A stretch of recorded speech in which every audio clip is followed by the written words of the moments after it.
Hello, ഇന്നത്തെ നമ്മുടെ വീഡിയോയിൽ നമ്മുടെ പുതിയ ഷോപ്പിൻ്റെ ഉദ്ഘാടനത്തെക്കുറിച്ചൊക്കെ ചെറുതായി ഒന്ന് കാണിക്കുന്നുണ്ട് കേട്ടോ. അപ്പം മെയിനായിട്ട് ഒരു ട്രാവൽ വ്ലോഗ് വീഡിയോ ആണ് ഞാൻ ഇതിനകത്ത് കാണിക്കുന്നത്. നമ്മുടെ ഷോപ്പ് ഓപ്പണിങ്ങിൻ്റെയും വീഡിയോ ഞാനിപ്പോൾ ഇതിൽ ഉൾപ്പെടുത്തുകയാണ്. നമ്മുടെ ഷോപ്പ് ഓപ്പൺ ചെയ്തത് മൺഡേ ആയിരുന്നു കേട്ടോ. ഈ മാർച്ചിലാണ് നമ്മൾ ഓപ്പൺ ചെയ്തത്.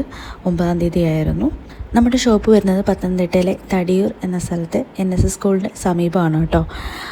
ബാറ്ററി സംബന്ധിച്ചുള്ള എല്ലാ സർവീസും ഇവിടെ അവൈലബിൾ ആണ്. അതുപോലെ തന്നെ കാർ അക്സസറീസും ഇവിടെ അവൈലബിൾ ആണ് കേട്ടോ. ഞാനിതിൽ കോൺടാക്റ്റ് നമ്പറും കൂടെ ആഡ് ചെയ്തേക്കാം കേട്ടോ.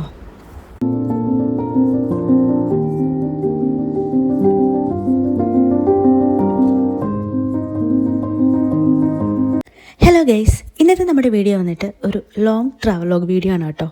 നമ്മൾ കൊച്ചിയിലേക്കാണ് പോകുന്നത്.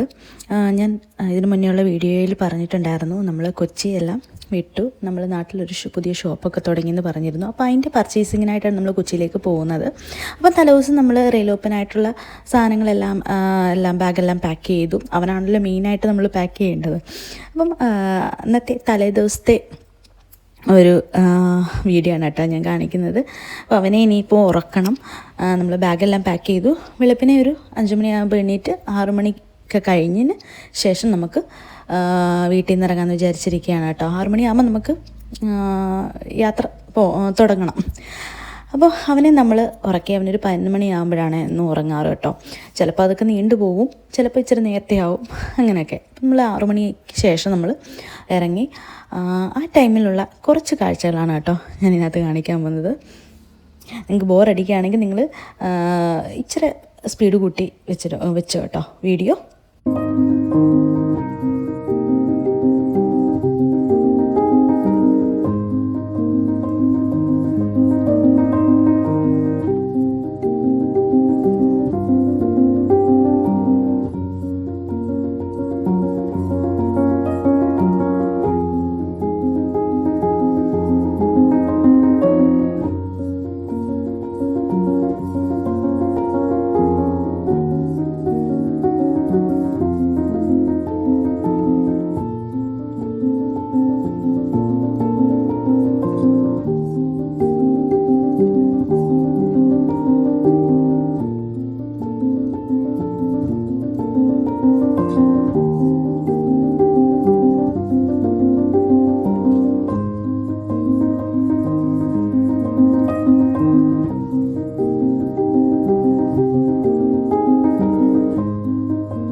അങ്ങനെ ഏകദേശം എനിക്ക് ടൈം കറക്റ്റ് ഓർമ്മയില്ല, ഒരു 7 മണി 8 മണിയാണെന്ന് തോന്നുന്നു. ആ ടൈം ആയപ്പോഴത്തേക്ക് നമുക്ക് ഒരു ചായയൊക്കെ കുടിക്കാനായിട്ട് തോന്നി. ചെറുതായിട്ട് വിശപ്പ് തുടങ്ങി. അപ്പം നമ്മൾ ഒരു ബേക്കറി കയറി 2 ചായയും അതുപോലെ തന്നെ 2 പത്തരിയൊക്കെ കഴിച്ചു. ആ ഒരു ബേക്കറിയുടെ ഫ്രണ്ടിലത്തെ ഒരു കാഴ്ചയാണ് കേട്ടോ ഇത്. നല്ലൊരു വളവ് തിരിഞ്ഞ് നല്ലൊരു മെയിൻ റോഡാണ് കേട്ടോ അത്. നല്ല രസമുണ്ട് റോഡും ആ പരിസരമൊക്കെ കാണാനായിട്ട്. അപ്പോൾ നമ്മൾ അവിടെ നിന്നും കുറച്ച് വീഡിയോസൊക്കെ എടുത്തു കേട്ടോ. വീണ്ടും നമ്മൾ അങ്ങനെ യാത്ര തുടങ്ങി. നമ്മൾ പോകുന്ന വഴിക്ക് ഇടയ്ക്കൊന്ന് നിന്ന് അതുപോലെ തന്നെ അവനെ കൊണ്ടൊന്ന് റോഡിൽ കൂടെ ഒന്ന് നടന്ന് അങ്ങനെയൊക്കെയാണ് പോകുന്നത് കേട്ടോ. ഒന്ന് റിലാക്സ് ആയിട്ടൊക്കെയാണ് പോകുന്നത്. അവന് ഇത്രയും ലോങ് ഇച്ചിരി മുതിർന്നതിന് ശേഷം നമ്മൾ ഇത്രയും ലോങ് അവനെയും കൊണ്ട് പോയിട്ടില്ലെങ്കും. നമ്മൾ എറണാകുളത്ത് നിന്ന് ഇങ്ങോട്ട് വരുന്ന സമയത്ത് അവന് 7 ദിവസമേ ആയിട്ടുള്ളായിരുന്നു. ആ ടൈമിൽ അത്രയും ക്ഷീണം അവൻ അറിയില്ലല്ലോ. ഈ ഒരു ടൈം എന്ന് പറയുന്നത് അത്യാവശ്യം ക്ഷീണമൊക്കെ അറിയാവുന്ന ഒരു വഴക്കുണ്ടാക്കുന്ന ഒരു പ്രായമാണല്ലോ. പക്ഷേ ആ ഒരു വഴക്ക് കാര്യങ്ങളും ഒന്നും അവനില്ലായിരുന്നു. അവൻ വളരെ എൻജോയ് ചെയ്തു കേട്ടോ ഈ യാത്ര. അങ്ങനെ നമ്മൾ നമ്മുടെ പ്ലാൻ എന്താണെന്ന് വെച്ചാൽ അവിടെ ചെന്നിട്ട് നമ്മൾ ഒരു റൂം എടുക്കുക, അവനെ ഒന്ന് ഫ്രഷ് അപ്പ് ആക്കുക, ഒന്ന് ഫീഡ് ചെയ്യിപ്പിക്കുക. അതിന് ശേഷം നമുക്ക് പർച്ചേസിങ്ങിനായിട്ട് പോകാം, പിന്നെ ഡീലറെ കാണാൻ പോകാം. ഇങ്ങനെയൊക്കെയാണ് നമ്മൾ വീട്ടിൽ നിന്ന് പ്ലാൻ ചെയ്ത് ഇറങ്ങിയത്. പിന്നെ ഹസ്ബൻഡിൻ്റെ ഓഫീസിലേക്കും പോകാം എന്നൊക്കെ ഉള്ള പ്ലാനിലാണ്.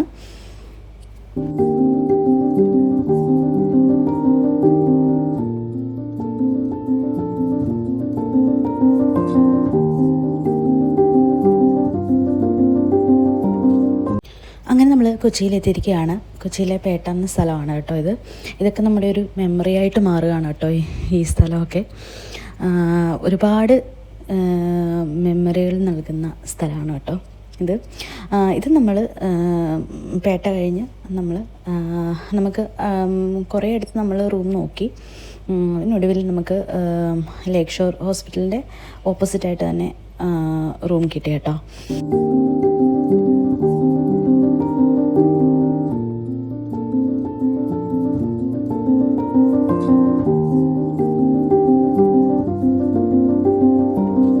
അത്യാവശ്യം വലിയ കുഴപ്പമില്ലാത്ത റൂമായിരുന്നു. പിന്നെ നമ്മൾ ഇവിടെ സ്റ്റേ ചെയ്യാം എന്നുള്ളൊരു രീതിയായിട്ടല്ല വന്നിരുന്നത്. നമ്മളൊന്ന് ഫ്രഷപ്പ് ആകുക എന്നുള്ളത് മാത്രമേ ഉള്ളായിരുന്നു. അപ്പോൾ റീലാപ്പിന് ഭയങ്കര സന്തോഷമായിരുന്നു കേട്ടോ. അവൻ ആ ബെഡിൽ കിടന്ന് എന്തൊക്കെയോ കാര്യങ്ങൾ പറയുന്നുണ്ടായിരുന്നു. യാത്രാ ക്ഷീണത്തിനെ കുറിച്ചാണോ എന്തോ അതൊക്കെ പറയുന്നുണ്ട്. അവനെ എന്തായാലും നമ്മളൊന്ന് ഫ്രഷപ്പ് ആക്കി ഒന്ന് കുളിപ്പിച്ച് ഫീഡ് ചെയ്യിപ്പിച്ച് എല്ലാം കഴിഞ്ഞതിന് ശേഷം നമ്മൾ ഹസ്ബൻഡിൻ്റെ ഓഫീസിലേക്കാണ് നേരെ പോയത് കേട്ടോ. ഓഫീസിലെ വീഡിയോ ഒന്നും ഞാൻ എടുത്തിട്ടില്ല. നമ്മൾ വീണ്ടും യാത്ര പോകുന്ന വീഡിയോ ആണ് എടുത്തിരിക്കുന്നത് കേട്ടോ. എറണാകുളത്തുള്ള ഫ്രണ്ട്സ് ഈ വീഡിയോ കാണുമ്പോൾ എന്നെ നല്ല ചീത്ത പറയുന്നത് എനിക്ക് നല്ലപോലെ അറിയാം. അതിന് മുന്നേ ഞാനതിന് മുൻകൂർ ജാമ്യം എടുക്കുകയാണ് കേട്ടോ. എനിക്ക് നമ്മുടെ പല പ്ലാനിങ്ങും ഈ യാത്ര നമുക്ക് ചെയ്യാൻ പറ്റിയിട്ടില്ല കേട്ടോ. ഫ്രണ്ട്സിനെയൊക്കെ കാണുമെന്ന് ആഗ്രഹം ഉണ്ടായിരുന്നു, പക്ഷേ അതൊന്നും നടന്നില്ല. പിന്നെ ഓഫീസിലെ കുറച്ച് കാര്യങ്ങളുണ്ടായിരുന്നു. അതൊക്കെ നമ്മൾ ചിലതൊക്കെ പെൻഡിങ്ങിൽ നിർത്തിയിട്ടാണ് പിന്നെ വീണ്ടും നമ്മൾ നാട്ടിലേക്ക് യാത്രയായത് കേട്ടോ. എന്തായാലും ഞാൻ വീണ്ടും എറണാകുളത്തേക്ക് എപ്പോഴെങ്കിലും പോവും. അപ്പോൾ എൻ്റെ ഈ ഫ്രണ്ട്സിനെയൊക്കെ ഞാൻ എന്തായാലും കാണാതിരിക്കത്തില്ല. ഇപ്പോൾ എൻ്റെ സാഹചര്യങ്ങൾ കൊണ്ടാണ് എനിക്ക് കാണാൻ പറ്റാഞ്ഞത്. അങ്ങനെയൊരു സാഹചര്യം ആയിരുന്നെങ്കിൽ ഞാൻ തീർച്ചയായിട്ടും പോയി കാണുമായിരുന്നു കേട്ടോ. അങ്ങനെ നമ്മുടെ കുറേ കാര്യങ്ങൾ അവിടെ പെൻഡിങ്ങിലും ഇട്ട് അത് കഴിഞ്ഞ് കുറച്ച് കാര്യങ്ങളൊക്കെ ചെയ്യാൻ പറ്റി. പർച്ചേസിങ് കാര്യങ്ങളുമൊക്കെ നമ്മൾ ഓർഡർ കൊടുക്കുകയാണ് ചെയ്തത് കേട്ടോ. അവിടെ ചെന്നിട്ട് നമുക്ക് കുറേ കാര്യങ്ങൾ എടുക്കാനൊന്നും പറ്റിയില്ല. അതിനുള്ള ആളവിടെ ഇല്ലാത്തതുകൊണ്ട് നമ്മളതൊന്നും എടുക്കാൻ പറ്റിയില്ല. അതുകൊണ്ട് നമ്മൾ ഓർഡർ കൊടുത്തു. അവർ കൊറിയർ വഴി അയച്ചു തരാമെന്ന് പറഞ്ഞിട്ടുണ്ട് കേട്ടോ. അപ്പോൾ അങ്ങനെ എല്ലാം ചെയ്ത് നമ്മൾ ഹസ്ബൻഡ് ഒരു ഡീലറിനെ കണ്ടതായിട്ടുണ്ടായിരുന്നു. അങ്ങനെ കണ്ട് നമ്മൾ രാത്രിയിലാണ് കേട്ടോ തിരിച്ചു വന്നത്. ഒത്തിരി നേരം വൈകിപ്പോയി. കൊച്ചിയിലെ ഈ സ്ഥലങ്ങളിലൊക്കെ പോകുമ്പോൾ നമ്മൾ ഇതിന് മുന്നേ ഈ സ്ഥലത്തൊക്കെ ഒരുപാട് പോയിട്ടുള്ളതാണ്. അപ്പോൾ നമുക്ക് വീണ്ടും ആ ഒരു സ്ഥലമൊക്കെ കാണുമ്പോൾ ഇതിനിപ്പോൾ ഒരു മെമ്മറി ആവുമല്ലോ എന്നോർത്ത് നമുക്ക് ഒത്തിരി വിഷമമുണ്ട് കേട്ടോ. ഞാൻ കൊച്ചിയിൽ ആയിട്ട് ഏകദേശം ഒരു 4-5 വർഷമേ ആയിട്ടുള്ളൂ. ഹസ്ബൻഡെന്ന് വെച്ചാൽ ഒരു 10-15 വർഷമായിട്ട് അവിടെ ആണ്. പഠിത്തം കഴിഞ്ഞതിന് ശേഷം പുള്ളിക്കാരൻ്റെ ഡിഗ്രി അതെല്ലാം അവിടെയാണ് ചെയ്തിരുന്നത്. അപ്പം പുള്ളിക്കാരനാണ് ഏറ്റവും വിഷമം. അപ്പോൾ എനിക്ക് 5 വർഷത്തെ ആ ഒരു വിഷമം എന്ന് പറയുന്നത് ഭയങ്കരമാണ് കേട്ടോ. നമ്മൾ ആ ഒരു സ്ഥലമായിട്ട് നമ്മൾ അത്രയ്ക്ക് അറ്റാച്ച്മെൻ്റ് ആയിപ്പോയി. കൊച്ചി ചെന്ന് കഴിഞ്ഞാൽ പിന്നെ നമുക്ക് വീട്ടിൽ വരാനേ തോന്നത്തില്ല. എത്രയും പെട്ടെന്ന് കൊച്ചിയിലെത്താനാണ് നമ്മുടെ സ്വന്തം വീട്ടിൽ വന്നെന്ന് പറഞ്ഞാലും നമ്മൾ ഇത്രയും പെട്ടെന്ന് വീട്ടിലെത്തുക, അതാണ് നമ്മുടെ സ്ഥലം എന്നാണ് നമുക്ക് തോന്നുന്നത്. അപ്പോൾ ഇതൊക്കെ ഒരു സ്ഥലങ്ങളൊക്കെ കാണുമ്പോൾ നമുക്ക് ഭയങ്കരമായിട്ടുള്ളൊരു വിഷമമുണ്ട് കേട്ടോ. അവിടുന്ന് തിരിച്ചു വരാൻ നേരം നമ്മൾ ഒത്തിരി വിഷമമുണ്ട്. ഇനിയും ഈ നാട്ടിലേക്ക് ഇനി എന്ന് വരും എന്നുള്ള ചിന്തയിലാണ് ആയിരുന്നു കേട്ടോ. അങ്ങനെ നമ്മൾ ഉച്ചയ്ക്കത്തെ ലഞ്ച് കഴിച്ചത് ഏകദേശം ഒരു 3:30-4 മണിയോളം ആയി കേട്ടോ. നമ്മൾ ജിയോ എന്ന് പറയുന്നൊരു റെസ്റ്റോറൻറ്റിലാണ് ഫുഡ് കഴിക്കാനായിട്ട് കയറിയത്. നല്ലൊരു ആംബിയൻസ് ആയിരുന്നു കേട്ടോ അവിടുത്തെ. അതുപോലെ തന്നെ ഫുഡും നല്ല സൂപ്പറായിരുന്നു. അപ്പോൾ നമ്മൾ അതെല്ലാം കഴിഞ്ഞ് നേരെ നമ്മൾ റൂമിൽ വന്നു. നമ്മൾ അവനെ ഒന്ന് ഫ്രഷപ്പ് ആക്കി നമ്മൾ പെട്ടെന്ന് പിന്നെ ഇറങ്ങുമായിരുന്നു കേട്ടോ.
പർച്ചേസിങ്ങിനായിട്ട് പോവാണ് കേട്ടോ.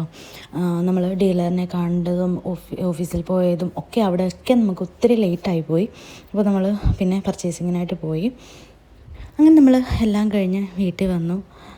റേലോപ്പൻ ഒരു ഉറക്കമൊക്കെ ഉറങ്ങി. പിറ്റേ ദിവസത്തെ ഒരു വീഡിയോ ആണ് കേട്ടോ ഇത്. നല്ല കളിയും ചിരിയായിട്ടുള്ളൊരു വീഡിയോ.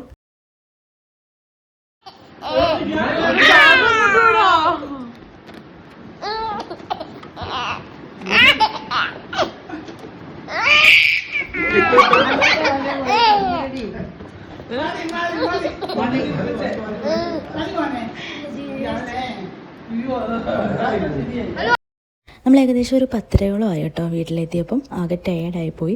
അപ്പം നിങ്ങൾ ആരെങ്കിലും ആദ്യമായിട്ടാണ് എൻ്റെ ഈ ചാനൽ കാണുന്നതെങ്കിൽ ഒന്ന് സബ്സ്ക്രൈബ് ചെയ്യുക, കൂട്ടുകാർക്കൊന്ന് ഷെയർ ചെയ്ത് കൊടുക്കുക, ഒന്ന് കമൻറ്റ് ചെയ്യുക കേട്ടോ. ടാറ്റാ.